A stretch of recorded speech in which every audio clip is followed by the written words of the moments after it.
Welcome to the 2021 Parents Meeting regarding our Drew Central football program. Thank you all for tuning in and joining with us. Kind of blessing and a curse to be able to do it this way. We've got the technology resources to be able to do that and to be able to have this up throughout the entire year, so you can refer to it at any point.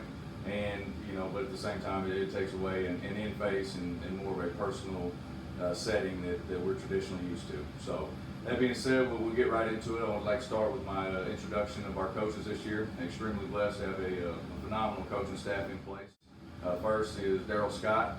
He is our associate head coach and our offensive coordinator at all levels, 7 through 12. Secondly, Coach Larry White. He is our junior high head football coach and also our in charge of our linebackers and defensive coordinator at the junior high level. Coach Aaron Goad is our quarterbacks and fullbacks coach, offensive specialist on all levels, 7 through 12. Coach Richard Griffith, who comes to us way of Gonzales, and he is manning our special teams. He's our special teams coordinator at all levels, and he's also our running backs and wide receivers coach. And lastly, Coach Jacob Wright, who will be manning our defensive backs on all levels, be working with our defensive teams directly.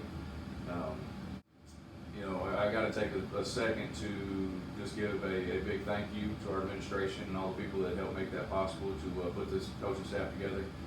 We've got some phenomenal men in place, in charge of your young men, and that's one thing that I've been challenged as a head coach and been taught in my career is be in the business of hiring great men as opposed to guys who know X's and O's. And that's something that I take a lot of pride in and that we have accomplished, and we're very excited about the 6 men or these 5 men that we have in place, including myself. And we've got guys that have played Division I football, played very high levels of football, that have been coaching for plenty of years, coaching at a very high level, been in runs with conference championships. One coach, coaching the state championship last year at our level, and to be able to put that kind of staff together is a true testament to what we were trying to do here at Drew Central and what our administration has really backed us with and given us the support. So to be able to stand before you today and tell all of you parents that we have those men in place is truly a blessing. It's something that we do not take lightly, and we look forward to helping mold your young men into better men. So the point of our meeting today is to discuss a few things. First is Daryl Scott, indirectly as far as and our offensive coordinator at all levels, 7 through 12. Consequences or possibilities of illnesses that happen in our game. And number one being heat illness. Heat illness is something that is very dangerous. It is something that we do not take lightly as a staff. And I will start by saying we are never going to deny a kid water. Kid water is available at all times in the field house, outside the field house, on the practice field, and during games. It'll be readily available. We have people in place that are in charge of making sure that is the case. And that being said, kid ever feels like he needs a drink, he cannot go anymore, that he will not be punished for going to get water. But some signs of heat illness that you can be aware of, something, a home indicator.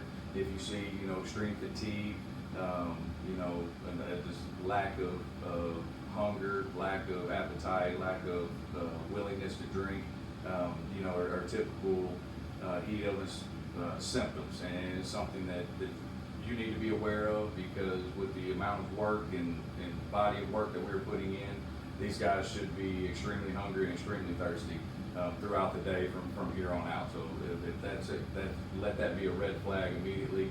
And number 2 is biggest indicator is testing urine. And the easiest way I tell parents to do that is follow the kid in the bathroom. After he finishes, tell him he's going to use the restroom and he's going to go number 1, then tell him to leave it in the toilet. When he gets done, when he comes out, you go and take a look at it. And there's plenty of color charts that you can look at online that'll tell you, where you fall in a safe zone, or where you need to hydrate, or where you need to get attention immediately, depending on the color of your urine. That is something that's a very easy test for all of us to do, and so be mindful of that. If you suspect it of any way, by all means, you use that to benefit you and to be able to check on your child. Secondly, our concussion protocol is something that but we're always going to err on the side of caution when it comes to that. If we suspect something from a major hit, or a hard fall to the ground, we as coaches have all been trained and updated every single year on all these things that I'm going to speak on today. But again, we're going to err on the side of caution. We have protocol that we have to follow. We have certain questions that we have to go through. We have certain vital signs that we're looking for if we suspect something. And if we do suspect something, or we do not get a question answered correctly, that kid's helmet is going to be immediately taken, and he will be put into the protocol or sent to further medical attention immediately. So if there's something that you suspect, I know these kids are teenagers, and they can kind of seem out of sorts at different times throughout the day, throughout the week. So if they're acting a little more goofy than usual, or just kind of seem out of sync, something's wrong, you guys know your kids better than any of us. So if you suspect something, by all means, give us a call. Do not hesitate to seek medical attention, or just to follow up and get a second opinion by any stretch. But definitely call me directly, or text me directly, and follow up. Just ask if so and so had taken something out of the normal today. Did he take a hard hit? Did he fall hard? Did something happen that could be leading to this? Because at the end of the day, it could be an instance where we didn't see it, or we don't even know it happened. So, we've got some good, hard-nosed, tough kids that may try to play through some things. We do our best job to make sure we monitor everything that is happening around us. But at the end of the day, we're 6 people trying to watch 60 to 70 something individuals out here at one time. So it is possible we miss something, but we will do everything in our power to help you and get you pointed in the right direction to get further help. As far as concussion protocol is concerned, if one does happen or is diagnosed to be one, there's a specific step and a timetable that we go through as far as a reacclimation to play, of trying to get these guys back onto the field, but in the safest manner possible. And those directions will come directly from the doctor. You will receive a handout for those. We will receive a handout and a checklist, and we have a coach that's in charge of putting that kid through that checklist every single day, signing off on it himself, and then returning it to the doctor, and then a trip back to the doctor's office to get cleared to play will have to go through a PCP or a medical professional. So there will never be a chance where that kid's put back into the game too early. Lastly, on the medical side of things is the cardiac arrest. And that is something that could be prevalent due to family history. It could be something that's onset because of strenuous activity. But the things that we have in place are, number one, every single coach on this staff is CPR certified. We went through the CPR training again here recently, about 2 weeks ago, here on campus. Everybody is up to date on that. We have medical professionals around us, on campus with Mainline. We have one on staff. Coach Scott's wife is not an RN. She is a nurse practitioner, and she's a huge hand for us and a huge help in a lot of ways. She's kind of our voluntary team trainer, and is there for us at the drop of a hat. So again, we do have some resources to tap into on that, and again, we will do the best. Use our best judgment and our best decision making as if your child was our child when it comes to any of these three things. Lastly, our physicals that we have to have for each individual to be eligible to play are happening now. We started today. We gave out forms Monday. The first round of physicals started today, and our last round that we're going to offer through our fall camp will be Thursday. Thursday after practice, we'll send the remainder of those who have their forms done to go get a physical. And this is all things that they check on their end as far as past family history, so we can be aware of certain things that, indicators of some of these heat illness, concussion, cardiac arrest symptoms that could be an onset due to hereditary problems or past histories. So we'll go a little more into the physicals. If you are interested in a free physical here on campus at Mainline, then all we need is the Mainline consent form. It is a front and back form just giving Mainline the consent to administer the physical. The rest of the paperwork now is on dragonflymax.com, and you can see the link on our website, or you can see the link down in the comments under this video to take you to Dragonfly Max. A lot of you should be already registered on there. If you'll go on and just update your child's profile for the 2021-2022 season, there's 6 forms, I believe, on there. Once you click on, it'll say 2021-2022, and it'll have you a percent of readiness, depending on how many forms have been properly filled out and submitted. You'll click on that and go to the right tabs. If it's red, then it's still needing information. If it's green, you're good to go. When you get 6 out of 6 completed, then everything in Dragonfly is on there, and you're good to go, just barring getting the actual physical itself. If you have any questions or concerns with that, reach out to us. We have coaches in charge of taking care of those things as well. It's a very simple and easy process. It is kind of there's more legwork on you to get that done, but as far as paper in hand is kind of a thing of the past. So everything can be found on that Dragonfly Max, and it'll go through your past history. It'll go through signing consent forms, waivers, everything that we used to pass out at the old parent meeting and turn in and file away is now just going through the Dragonfly Max. That way everybody has access to it. Medical professionals can pull it up at the drop of the hat. If something were to happen on the field at a practice, or on the practice field, or at a game, we don't have to wait around on digging that paperwork out and sending it with the medical professionals. They can go, and then those professionals can access that via the internet and pull it up and be able to diagnose your kid properly if that were ever the case. So again, that's dragonflymax.com. If you're new to dragonflymax.com, just go to the website. There's a little box on the top right. Click on it. Click on Parents. When you go to Parents, it'll say Sign Up for Free. Go ahead and sign up there. Create a username and password.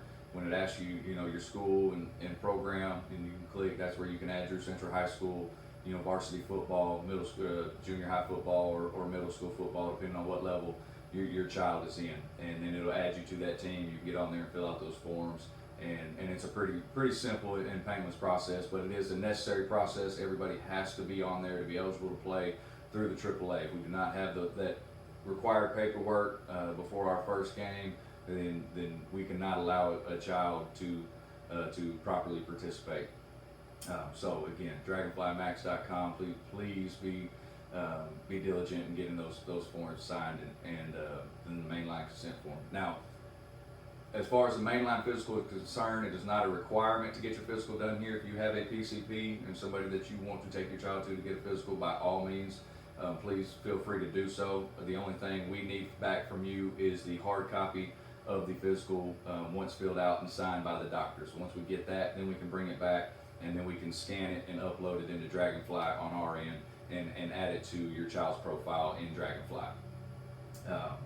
So that is physicals started today. Last round will be Thursday. Other than that, then it'll be on the child to get their physical on their time before our first game.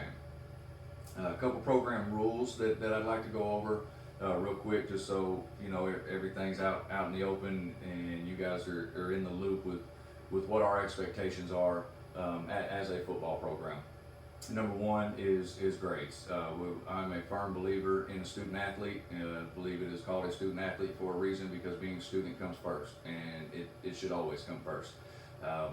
So we set a very high precedence on grades. So we've done a great job in the past of getting our team GPAs to where we were, what our goal was, which was 3.0 or higher. And we've had a setback, which I think we've all had setbacks with the virtual learning last semester.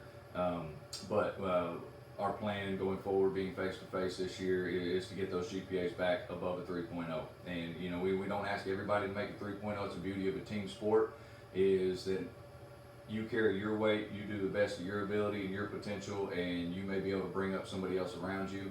And you know, at the end of the day, a C average is a 2.0, and that's what you have to play, participate in extracurricular activities in a public school system. So we do ask that all kids maintain a C average. Now you're going to have kids that are going to obtain higher than 2. You're going to have kids that are going to hover right around a 2. That is fine. Again, that is the beauty of this game, is that others bring up others in certain areas, and then that 2.0 kid, you know, bring up that other kid in a characteristic area, or you know, something of high integrity that he may possess, or something along those lines. But that being said, we do punish for grades. We expect C's. I tell kids all the time, you follow 3 different things. I feel like you can be successful in the classroom: be on time, be prepared, and do right when you get there. You follow those 3 things in the classroom. I have not met a teacher in 10 years of doing this that will fail a student. You know, they're not going to fail a student that's always on time, that's always prepared for class, and just does right when they're in the classroom. You know, just doing your assignments that you're being asked to do, being on task, not being a behavioral issue. You can obtain a C without a problem. So every report card and progress report that we get, we do break down by specific grades in each class. Every D and every F falls into a penalty box category. For every D, you have 10 minutes worth of penalty box, and every F, you have 15 minutes worth of penalty box. And we will enforce grade penalty box at the end of every, like I said, progress report and report card. And our emphasis there is, at the end of the day, everybody's playing career ends. There's not one that is beat by the time yet.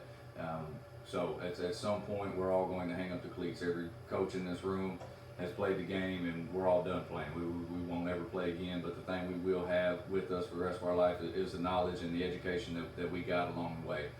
So we're trying to pour those morals and those values into your young men, so they understand the importance of having that education, and just understanding that knowledge is power, well beyond this game. Secondly is our behavior in the classroom. You know, we're always going to side with authoritative personnel.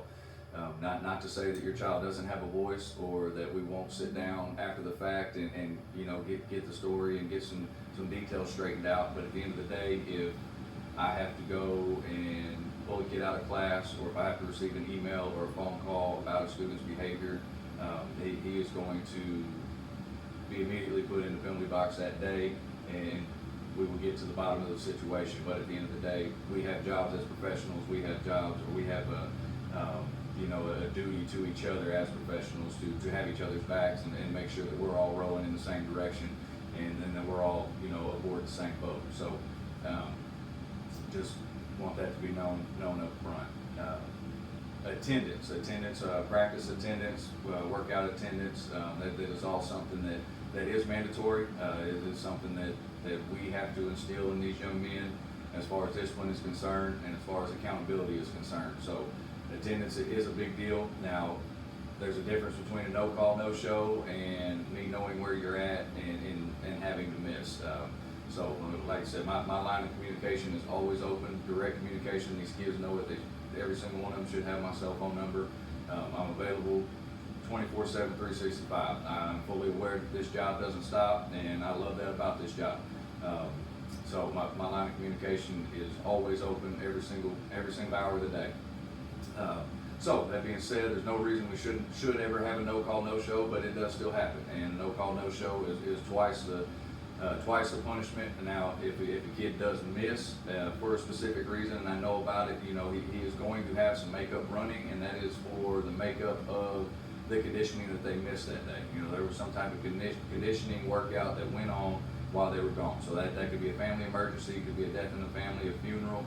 There will be makeup running for that, just to make up for the conditioning. That's not the punishment part. The punishment part comes when I do not know where they are, or one of my coaches does not know, and we cannot physically account for that kid. That's where the punishment side of the conditioning and the penalty box comes into play after practice, when they attend the next practice. Lastly, program rule that we need to cover is the theft.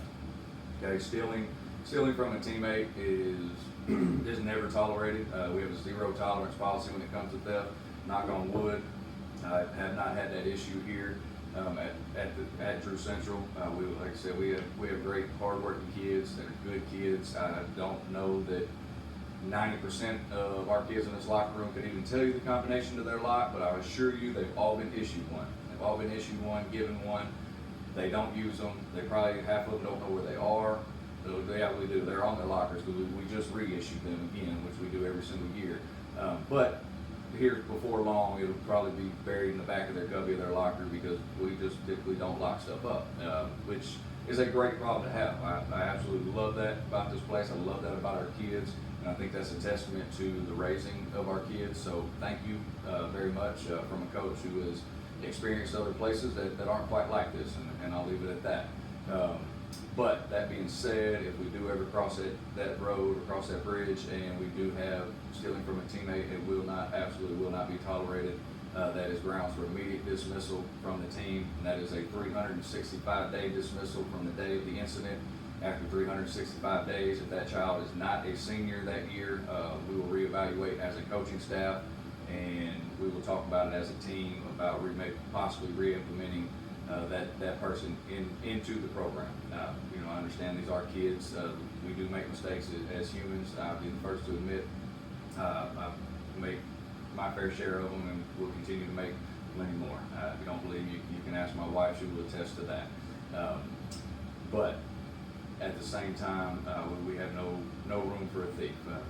Told the kids just yesterday, the two biggest people, or two main things, qualities out of a person that I do not like are liars and thieves, and we won't tolerate having either one of them around. So again, they are kids, they do make mistakes. So after a year suspension, if it's an underclassman, we will reevaluate and be willing to sit down and have a conversation with that kid and the parents, and if he's willing to come back and correct his mistakes and move forward with us, and we will allow that to happen.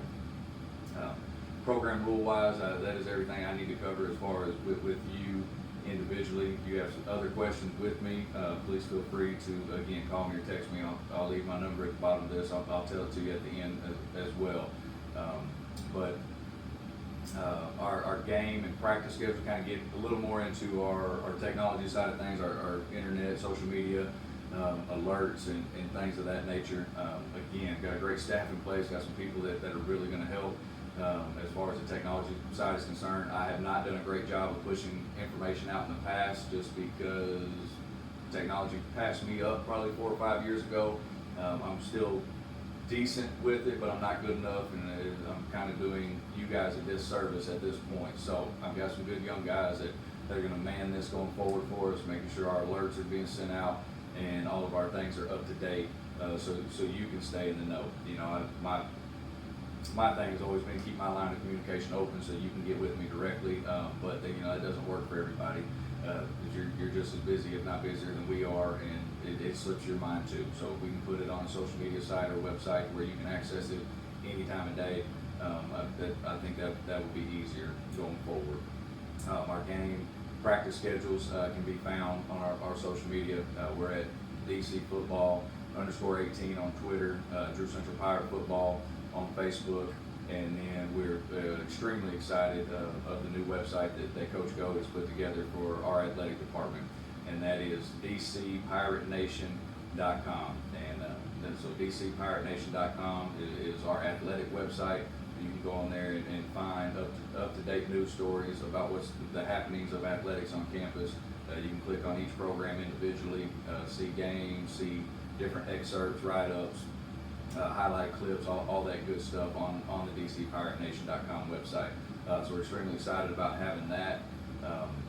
And also another big part of that I need you to go to. We're going to drop that in the comments below as well as far as a link to that website. But there's a BNN website that is tied directly into our athletic website. So if you get on the dcpiratenation.com, click on sign up for alerts at the top. So on the top right, it will redirect you to the BNN website, which is an alert website, which will allow you to get text messages and alerts that we push out.